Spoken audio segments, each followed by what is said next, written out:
Another popular trick to easing up a new pipe chanter reed is applying an elastic or rubber band or dental band to the reed. What we want to do when we do this is we have to be very careful not to chip or break off corners of reeds when we're doing this. We're looking to wrap the dental band twice around the reed in the sound box. But you want to be very careful with this procedure. So what I do here is I get the rubber band on once, then I take and do a twist,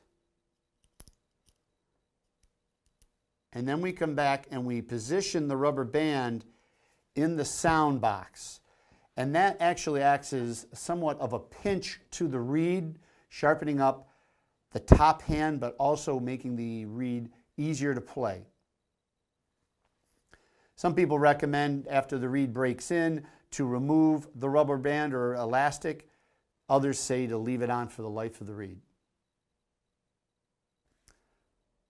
The break-in period on a quality pipe chanter reed is a lot shorter than what it used to be in the past. The quality of the cane and the quality of the individual reeds and how they're made has given us a product that once we start playing it, after three good plays on it, we're going to have a good idea where this reed's going to end up playing for us for the life of the reed.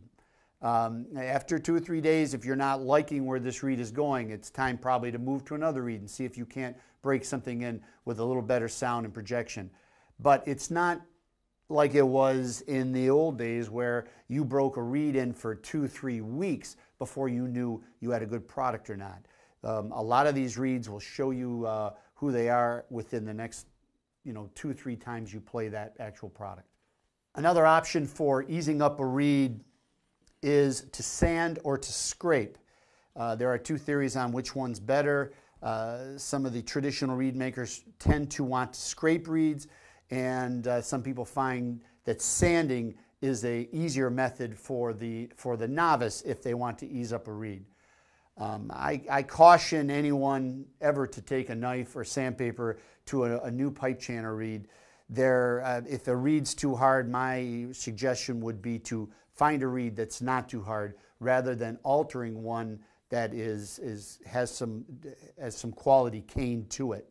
There's someone who could use that reed rather than the sanding process. Many of the reed makers today believe when the reed leaves their work table, it is a finished product and does not require altering by anyone. But if you want to or need to scrape or sand a reed, what you're looking to do is you're looking to scrape evenly from the sound box, evenly on both sides of the reed. Remember, if you take too much off, you can't put it back on, so you scrape very little. And I'm not going to scrape this reed because it's a brand new reed and I don't want to ruin it. Before we ever resort to any type of sanding and scraping, we must give the reed a chance to play and a chance for it to break in. If we do get to the point where we really have to scrape or sand, what you are looking at doing is a very sharp knife, and what we are scraping is the cane away from the sound box of the reed, which is the lower center of the reed itself. We want to make sure that we take an even amount off of both sides before we try to play it. Again, little is better, none is even better, but if we have to take it, we have to do it very carefully. We cannot put back once we scrape away the quality cane from a quality reed. If we're looking to use sandpaper instead, it's the same idea. We're looking to use maybe about a 200 grit sandpaper, and we're sanding the sound box equally on both sides of the reed. I look at this as a way to use reeds that you personally will never play because they are too hard, and you want to use these reeds rather than waste them. If you are purchasing or finding reeds, find reeds that fit you and fit just above what you're used to playing, and break those in and build yourself up rather than taking reeds down to you. when we feel we have the chanter broke in and the new reed is performing up to snuff, what we look to do, one of the things for fine tuning, is to apply tape to the chanter. What we are looking to do is apply tape to the top side of the chanter hole. Use a good quality tape that's not going to slide or move.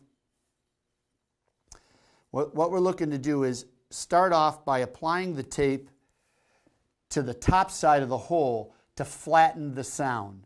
This will have no effect on a note that's already flat, but by adjusting the tape, we can change the pitch, flattening and refining the actual chanter sound. D, F, high G tend to be notes that tend to need a little tape once a good reed has been broken in. Once we break in a new pipe chanter reed, we want it to last. We want to keep it in good condition. One of the easiest ways to do that is once we are done playing, we want to be very careful and we want to remove it from the chanter stock, and we want to use a reed cap to help keep the reed clean, dry, and away from excess bacteria and moisture that is found within the pipe bag and the actual bagpipe. Most reed caps have a vent hole so that the actual chanter reed can dry out between plays. This keeps the chanter reed very clean and allows it to play and have a lifespan of a year to a year and a half. A good chanter reed can last you anywhere from a year to a year and a half.